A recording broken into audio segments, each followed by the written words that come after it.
Item ಯಾವುದೇ ಇರಲಿ try ಮಾಡಿ ಆಚಿ ಚಿಕನ್ ಮಸಾಲಾ. ನಿನ್ನೆ ರಾತ್ರಿಯೇ ಸಿದ್ದರಾಮಯ್ಯನವರು ಮತ್ತು ಡಿ.ಕೆ. ಶಿವಕುಮಾರ್ ಅವರು ದೆಹಲಿಗೆ ಹೋಗಿದ್ದಾರೆ. ದೆಹಲಿಯಲ್ಲಿ ಸಾಲು ಮೀಟಿಂಗ್ಗಳು, ಸಚಿವ ಸಂಪುಟದ ಕಸರತ್ತು. ಈ ಮಧ್ಯೆ ದೆಹಲಿಯಲ್ಲಿ ಮತ್ತೊಂದು ಬಾರಿ ಸಿದ್ದರಾಮಯ್ಯನವರು ಮತ್ತು ಡಿ.ಕೆ. ಶಿವಕುಮಾರ್ ಅವರು ಮುಖಾಮುಖಿಯಾಗಿದ್ದಾರೆ. ಖಾಸಗಿ ಹೋಟೆಲ್ನಲ್ಲಿ ಭೇಟಿಯಾಗಿದ್ದಾರೆ ಸಿದ್ದರಾಮಯ್ಯ ಮತ್ತು ಡಿ.ಕೆ.ಶಿ. ಸಿದ್ದರಾಮಯ್ಯ ಜೊತೆ ಡಿ.ಕೆ. ಶಿವಕುಮಾರ್ ಲಂಚ್ ಮೀಟಿಂಗ್ ಮಾಡ್ತಾ ಇದ್ದಾರೆ. ಹೊಸ ಕ್ಯಾಬಿನೆಟ್ ಬಗ್ಗೆ ಇಬ್ಬರೂ ನಾಯಕರು ಮಾತುಕತೆ ನಡೆಸ್ತಾ ಇದ್ದಾರೆ. ಯಾರನ್ನ ಸಂಪುಟಕ್ಕೆ ಸೇರಿಸಿಕೊಳ್ಳಬೇಕು, ಬಿಡಬೇಕು ಮತ್ತು ಪ್ರಮಾಣ ವಚನ ಸ್ವೀಕಾರ ಸಮಾರಂಭ ಯಾವಾಗ ನಡಿಬೇಕು ಅನ್ನೋದರ ಬಗ್ಗೆಯೂ ಕೂಡ ಸಿದ್ದರಾಮಯ್ಯನವರು ಮತ್ತು ಡಿ.ಕೆ. ಶಿವಕುಮಾರ್ ಅವರು ದೆಹಲಿಯಲ್ಲಿ ಚರ್ಚೆ ನಡೆಸ್ತಾ ಇದ್ದಾರೆ. ಇದು ಒಂದು ರೀತಿಯಾದಂತಹ ಪಾಸಿಟಿವ್ ಬೆಳವಣಿಗೆ.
ಅಧಿಕಾರ ಹಸ್ತಾಂತರದ ನಂತರ ಇಬ್ಬರ ಒಂದು ಸಂಬಂಧದಲ್ಲಿ ಯಾವ ರೀತಿಯಾದಂತಹ ಬಿರುಗಾಳಿ ಬೀಸುತ್ತೆ ಅಂತ ಎಲ್ಲರೂ ಲೆಕ್ಕಾಚಾರ ಹಾಕಿದ್ರು. ಆದ್ರೆ ಆ ಎಲ್ಲ ಲೆಕ್ಕಾಚಾರಗಳನ್ನ ಧೂಳೀಪಟ ಮಾಡಿ ಸಿದ್ದರಾಮಯ್ಯನವರು ಮತ್ತು ಡಿ.ಕೆ. ಶಿವಕುಮಾರ್ ಅವರು ತಮ್ಮ ಅನ್ಯೋನ್ಯತೆಯನ್ನ ಮತ್ತು ತಮ್ಮ ಸಿಹಿಯಾದ ಸಂಬಂಧವನ್ನ ಆಗಾಗ್ಗೆ ಪ್ರಸ್ತುತಪಡಿಸ್ತಾ ಇದ್ದಾರೆ.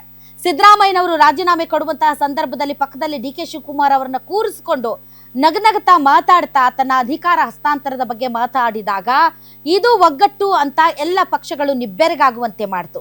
ಅಷ್ಟೇ ಅಲ್ಲ, ಇವತ್ತು ಕೂಡ ದೆಹಲಿಯಲ್ಲಿ ಇಬ್ಬರು ನಾಯಕರು ಭೇಟಿಯಾಗಿ ಮುಂದೆ ಆಗಬಹುದಾದಂತಹ ಬೆಳವಣಿಗೆಗಳ ಬಗ್ಗೆ ಚರ್ಚೆ ಮಾಡ್ತಾ ಇದ್ದಾರೆ. ಹಿಂದೆ ಇರುವಂತಹ ಸಂಪುಟದಲ್ಲಿನ ಸಚಿವರುಗಳು ಯಾರ್ಯಾರು ಇದ್ರೋ ಅವರನ್ನ ಮುಂದುವರಿಸಿಕೊಂಡು ಹೋಗೋ ನಿಟ್ಟಿನಲ್ಲಿ ಯಾರ್ಯಾರು ಇದ್ರೆ ತುಂಬಾ ಚೆನ್ನಾಗಿರುತ್ತೆ ಅನ್ನೋದರ ಬಗ್ಗೆ ಸಲಹೆ ಸೂಚನೆಗಳನ್ನ ಅಲ್ಲಿ ಡಿ.ಕೆ. ಶಿವಕುಮಾರ್ ಅವರು ಸಿದ್ದರಾಮಯ್ಯನವ್ರ ಜೊತೆ ಡಿಸ್ಕಸ್ ಮಾಡಿ ತೆಗೆದುಕೊಳ್ಳುತ್ತಿದ್ದಾರೆ. ಈ ಮಧ್ಯೆ ಸಿದ್ದರಾಮಯ್ಯನವರ ಬಗ್ಗೆ ಡಿ.ಕೆ. ಶಿವಕುಮಾರ್ ಅವರು ಎಕ್ಸ್ ನಲ್ಲಿ ತುಂಬಾ ಚೆನ್ನಾಗಿ ಪೋಸ್ಟ್ ಕೂಡ ಮಾಡಿದ್ದಾರೆ. ದೇವರು ವರಾನು ಕೊಡಲ್ಲ, ಶಾಪನೂ ಕೊಡಲ್ಲ, ಅವಕಾಶ ಮಾತ್ರ ಕೊಡ್ತಾನೆ. ಆ ಕೊಟ್ಟಿರೋ ಅವಕಾಶದಲ್ಲಿ ನೀವು ಏನ್ ಸಾಧನೆ ಮಾಡ್ತೀರೋ ಅನ್ನೋದು ತುಂಬಾ ಮುಖ್ಯ. ಇದಕ್ಕೆ ಉತ್ತಮ ಉದಾಹರಣೆ ನಮ್ಮ ಸಿದ್ದರಾಮಯ್ಯನವರು ಅಂತ ಹೇಳ್ತಾ ಅವರು ರಾಜೀನಾಮೆ ಕೊಟ್ಟಂತಹ ಪರಿ ಮತ್ತು ಅವರ ರಾಜಕಾರಣದ ಜೀವನ ಕ್ಷೇತ್ರಕ್ಕೆ ಮತ್ತು ಇಡೀ ರಾಜ್ಯದ ಜನರಿಗೆ ಅವರು ಕೊಟ್ಟಂತಹ ಕೊಡುಗೆಗಳು ಸದಾ ಸ್ಮರಣೀಯ ಮತ್ತು ಪಕ್ಷದ ಸಂಘಟನೆಯಲ್ಲಿ ಹೆಗಲಿಗೆ ಹೆಗಲು ಕೊಟ್ಟು ಅವರು ಜೊತೆಯಾಗಿ ನಿಂತಿದ್ರು. ಇನ್ನು ಮುಂದೆಯೂ ರಾಜ್ಯದ ಹಿತದೃಷ್ಟಿಯಿಂದ ಅವರ ಮಾರ್ಗದರ್ಶನ ನನಗೆ ಬೇಕು. ಆ ಮಾರ್ಗದರ್ಶನ ನಮ್ಮ ದೇಶದ ಪ್ರಗತಿಗಾಗಿ ನಾವು ಒಟ್ಟಾಗಿ ಕೆಲಸ ಮಾಡ್ತೀವಿ ಅಂತ ಡಿ.ಕೆ. ಶಿವಕುಮಾರ್ ಅವರು ಸಿದ್ದರಾಮಯ್ಯನವರ ಬಗ್ಗೆ ಒಂದು ಭಾವುಕ ಪೋಸ್ಟ್ ಅನ್ನ ಹಾಕೋದರ ಮೂಲಕ ಇಲ್ಲಿ ಯಾವುದೇ ರೀತಿಯಾದಂತಹ ಟೆನ್ಷನ್ಸ್ ಇಲ್ಲ, ಇಲ್ಲಿ ಯಾವುದೇ ರೀತಿಯಾದಂತಹ ಬೇಸರಗಳು ಬೇಗುದಿಗಳು ಇಲ್ಲ ಅನ್ನೋದನ್ನ ಪದೇ ಇಬ್ಬರು ನಾಯಕರುಗಳು ಕೂಡ ಸಾಬೀತು ಮಾಡ್ತಾ ಇದ್ದಾರೆ. ಇದು ಕರ್ನಾಟಕದ ರಾಜಕಾರಣದಲ್ಲಿ ಮತ್ತು ಇಡೀ ದೇಶದ ರಾಜಕಾರಣದಲ್ಲಿ ಒಂದು ಉತ್ತಮವಾದಂತಹ ಮಾದರಿ ನಡೆ ಅಂದ್ರೆ ತಪ್ಪಾಗ್ಲಿಕ್ಕಿಲ್ಲ. ಯಾಕೆ ಎಂದರೆ ಇಬ್ಬರೂ ಕೂಡ ನಡೆದುಕೊಂಡಿರುವಂತ ರೀತಿ ತುಂಬಾ ಮೆಚ್ಯೂರ್ಡ್ ಆಗಿ ಒಂದು ತುಂಬಾ ಪ್ರೌಢಿಮೆಯಿಂದ ಕೂಡಿರುವಂತಹ ಒಂದು ಬಿಹೇವಿಯರ್. ಇದು ರಾಜ್ಯದಲ್ಲಿ ನಾಟ್ ಓನ್ಲಿ ಜನ ಮತ್ತು ಕಾರ್ಯಕರ್ತರು ಯಾರಿದ್ದಾರೆ ಅವ್ರಿಗೂ ಕೂಡ ಒಂದು ಒಳ್ಳೆಯ ಸಂದೇಶ. ಇವನ್ ರಾಹುಲ್ ಗಾಂಧಿ ಅವರು ಕೂಡ ಬಹಳ ಟೆನ್ಸ್ಡ್ ಆಗಿದ್ರಂತೆ, ಹೇಗಾಗುತ್ತೋ ಏನಾಗುತ್ತೋ, ಎಷ್ಟು ಕಿರಿಕಿರಿ ಆಗುತ್ತೋ, ಎಷ್ಟು ದೊಡ್ಡ ಪ್ರಹಸನ ಆಗುತ್ತೋ ಅಂತ.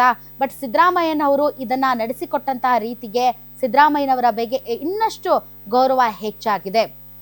ದ ಪಾಯಿಂಟ್ ಈಸ್, ಈಗ ಸಿದ್ದರಾಮಯ್ಯನವರನ್ನ ರಾಜ್ಯದಲ್ಲಿ ಹೇಗೆ ಬಳಸಿಕೊಳ್ಳಲಾಗುತ್ತೆ, ಅವರ ಘನತೆ ಗೌರವಕ್ಕೆ ಕೊಂಚಿತ್ತೂ ಕೂಡ ಚ್ಯುತಿ ಬರದೇ ಇರುವ ರೀತಿನಲ್ಲಿ ಅವರಿಗೆ ಯಾವ ರೀತಿಯ ಸ್ಥಾನಮಾನಗಳನ್ನ ಕೊಟ್ಟು ಅವರಿಗಿರುವಂತಹ ಸಮುದಾಯದ ಬಲ ಮತ್ತು ಅವರ ಒಂದು ಏನು ಕಾಂಪ್ರಮೈಸ್ಡ್ ಇಲ್ಲದೆ ಇರುವಂತಹ ಆಟಿಟ್ಯೂಡ್ ಮತ್ತು ರಾಜಕಾರಣ ಅದನ್ನ ಪಕ್ಷದ ಲಾಭಕ್ಕೆ ಹೇಗೆ ಬಳಸ್ಕೊಳ್ಳುತ್ತೆ ಹೈಕಮಾಂಡ್ ಅನ್ನೋದು ಕೂಡ ತುಂಬಾ ವೆರಿ ವೆರಿ ಇಂಪಾರ್ಟೆಂಟ್ ಅಂತ ಅನ್ನಿಸುತ್ತೆ. ಒಟ್ಟಾರೆ ಈ ಬೆಳವಣಿಗೆಗಳಿಗೆ ಸಂಬಂಧಪಟ್ಟಂತೆ ಹೆಚ್ಚಿನ ಡೀಟೇಲ್ಸ್ ಕೊಡೋದಕ್ಕೆ ನಮ್ಮ ಸೀನಿಯರ್ ಕರೆಸ್ಪಾಂಡೆಂಟ್ ವೀರೇಶ್ ದಾನಿ ಈಗ ನೇರ ಸಂಪರ್ಕಕ್ಕೆ ಬಂದಿದ್ದಾರೆ. ಎಸ್ ವೀರೇಶ್, ಇವತ್ತು ಮತ್ತೆ ದೆಹಲಿಯಲ್ಲಿ ಇಬ್ಬರು ನಾಯಕರುಗಳು ಕೂಡ ಭೇಟಿಯಾಗಿದ್ದಾರೆ, ಅಲ್ಲೂ ಕೂಡ ಮಾತುಕತೆಯನ್ನ ನಡೆಸ್ತಾ ಇದ್ದಾರೆ. ಇದು ನೋಡಿದ್ರೆ ಡಿ ಕೆ ಶಿವಕುಮಾರ್ ಅವರು ಸಿದ್ದರಾಮಯ್ಯನವರನ್ನ ಹೇಳದೆ ಕೇಳದೆ ಮುಂದೆಯೂ ಏನನ್ನೂ ಮಾಡುವುದಿಲ್ಲವೇನೋ ಅನ್ನೋ ತರದ ಒಂದು ಆಟಿಟ್ಯೂಡ್ ಇದ್ದಂಗೆ ಇದೆ.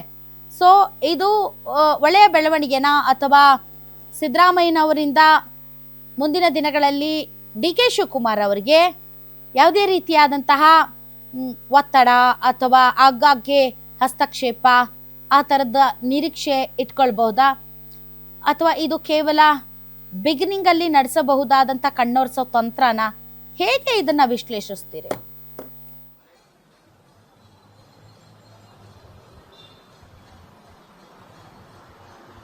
ರಾಜ್ಯ ಕಾಂಗ್ರೆಸ್ನಲ್ಲಿ ಸಿಎಂ ಸಿದ್ದರಾಮಯ್ಯನವರ ಒಂದು ಅಧ್ಯಾಯ ಇದೀಗ ಮುಗಿದಿರುವಂತದ್ದು. ಇದೀಗ ಎರಡನೇ ಅಧ್ಯಾಯ ಡಿಸಿಎಂ ಡಿ ಕೆ ಶಿವಕುಮಾರ್ ಅವರಿಂದ ಆರಂಭವಾಗ್ತಾ ಇರುವಂತದ್ದು. ಆದರೆ ಎರಡನೇ ಅಧ್ಯಾಯವನ್ನ ಡಿಸಿಎಂ ಡಿ ಕೆ ಶಿವಕುಮಾರ್ ಅವರು ಆರಂಭ ಮಾಡಿದ್ರು ಸಹ ಆ ಅಧ್ಯಾಯದಲ್ಲಿ ಸಿಎಂ ಸಿದ್ದರಾಮಯ್ಯನವರ ಪಾತ್ರ ಬಹಳಷ್ಟು ಪ್ರಮುಖವಾಗಿರುತ್ತೆ ಅಂತ ಹೇಳ್ಬೋದು. ಯಾಕಂತಂದ್ರೆ ಸಿಎಂ ಸಿದ್ದರಾಮಯ್ಯನವರಿಗೆ ಇರತಕ್ಕಂಥ ರಾಜಕೀಯ ಅನುಭವ ಆಗಿರ್ಬೋದು, ಹಿರಿತನ ಆಗಿರ್ಬೋದು, ಅವರು ಸುದೀರ್ಘವಾಗಿ 18 ವರ್ಷಗಳ ಕಾಲ ಸರ್ಕಾರದಲ್ಲಿ ಹಿರಿಯದಾದಂತಹ ಹುದ್ದೆಯನ್ನ ನಿರ್ವಹಣೆ ಮಾಡಿರುವಂತದ್ದು. ಹೀಗಾಗಿ ಸಿಎಂ ಸಿದ್ದರಾಮಯ್ಯನವರು ಒಂದ್ ಕಡೆ ಮಾಸ್ ಲೀಡರು, ಇನ್ನೊಂದು ಕಡೆ ಅಹಿಂದ ವರ್ಗದ ಜನಾನು ನಾಯಕರಾಗಿ ಹೊರಹೊಮ್ಮಿರುವಂತವರು. ಹೀಗಾಗಿ ಸಿಎಂ ಸಿದ್ದರಾಮಯ್ಯನವರನ್ನ ಬಿಟ್ಟು ಡಿ ಕೆ ಶಿವಕುಮಾರ್ ಅವರು ರಾಜಕೀಯನ ಮಾಡೋದು ಅಷ್ಟು ಸುಲಭ ಅಲ್ಲ ಅನ್ನೋದು ಸ್ಪಷ್ಟವಾಗಿ ಗೋಚರಿಸ್ತಾ ಇರುವಂತದ್ದು. ಆ ಹಿನ್ನೆಲೆಯಲ್ಲೇ ಸಿಎಂ ಸಿದ್ದರಾಮಯ್ಯನವರ ಜೊತೆಗೆ ಒಂದು ಅನೂನ್ಯತೆಯನ್ನ ಕಾಪಾಡಿಕೊಂಡು ಅವರ ಮಾರ್ಗದರ್ಶನ, ಸಲಹೆ, ಸೂಚನೆಗಳ ಮೂಲಕವೇ ಡಿ ಕೆ ಶಿವಕುಮಾರ್ ಅವರು ಮುಂದುವರಿಲಿಕ್ಕೆ ಮುಂದಾಗ್ತಾ ಇರೋದು ಸ್ಪಷ್ಟವಾಗಿ ಗೊತ್ತಾಗ್ತಾ ಇರುವಂತದ್ದು. ಯಾಕಂತಂದ್ರೆ ನಿನ್ನೆ ನಾವು ನೋಡಿರತಕ್ಕಂಥ ದೃಶ್ಯಗಳಲ್ಲೂ ಸಹ ಸಿಎಂ ಸಿದ್ದರಾಮಯ್ಯನವರ ಪಾದಕ್ಕೆ ಬಿದ್ದು ಅವರ ಆಶೀರ್ವಾದವನ್ನು ಪಡೆದು ನಮಸ್ಕರಿಸ ಮಾಡಿರುವಂತದ್ದು ಡಿ ಕೆ ಶಿವಕುಮಾರ್ ಅವರ ನಡೆಯನ್ನ ನೋಡಿದ್ರೆ ಡಿ ಕೆ ಶಿವಕುಮಾರ್ ಅವರು ಸಿಎಂ ಸಿದ್ದರಾಮಯ್ಯನವರ ಮಾರ್ಗದರ್ಶನ, ಸಲಹೆಯಲ್ಲೇ ಮುಂದುವರಿಲಿಕ್ಕೆ ಹೋಗ್ತಾ ಇರೋದು ಸ್ಪಷ್ಟವಾಗಿ ಗೊತ್ತಾಗ್ತಾ ಇರುವಂತದ್ದು. ಯಾಕಂತಂದ್ರೆ ಸಿಎಂ ಸಿದ್ದರಾಮಯ್ಯನವರ ಜೊತೆಗೆ ಬಹುದೊಡ್ಡದಾದಂತಹ ಬೆಂಬಲಿಗರಿದ್ದಾರೆ, ಅವರ ನಾಯಕರಿದ್ದಾರೆ, ಶಾಸಕರಿದ್ದಾರೆ, ಸಚಿವರುಗಳಿದ್ದಂತವ್ರು ಎಲ್ಲರೂ ಸಹ ಸಿಎಂ ಸಿದ್ದರಾಮಯ್ಯನವರನ್ನ ಬಿಟ್ಕೊಡ್ಲಿಕ್ಕೆ ತಯಾರಿಲ್ಲ.